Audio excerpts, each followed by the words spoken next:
Chapter 48.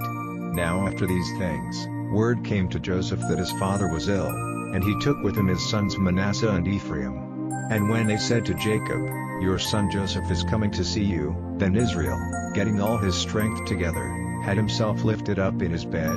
And Jacob said to Joseph, "God, the ruler of all, came to me in a vision at Luz in the land of Canaan, and gave me his blessing, and said to me, Truly, I will make you fertile and give you increase and will make of you a great family of nations, and I will give this land to your seed after you to be their heritage forever. And now your two sons who came to birth in Egypt before I came to you here, are mine.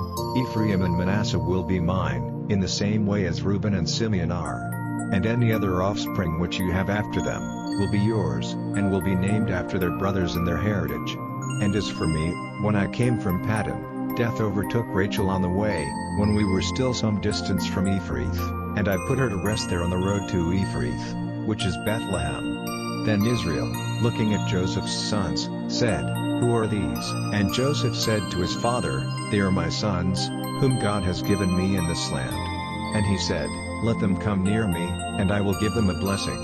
Now because Israel was old, his eyes were no longer clear, and he was not able to see.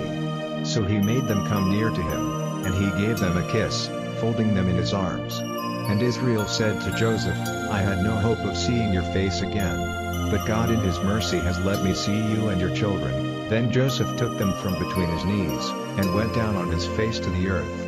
Then taking Ephraim with his right hand, Joseph put him at Israel's left side, and with his left hand he put Manasseh at Israel's right side, placing them near him.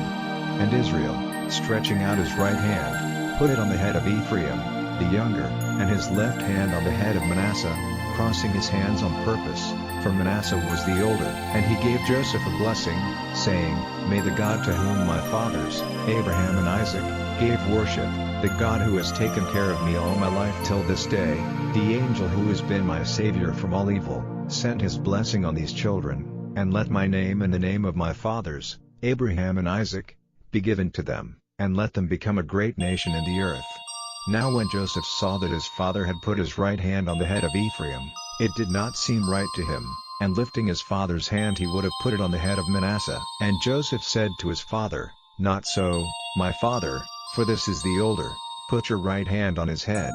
But his father would not, saying, "I am doing it on purpose, my son, he will certainly become a nation and a great one, but his younger brother will be greater than he, and his seed will become a great family of nations."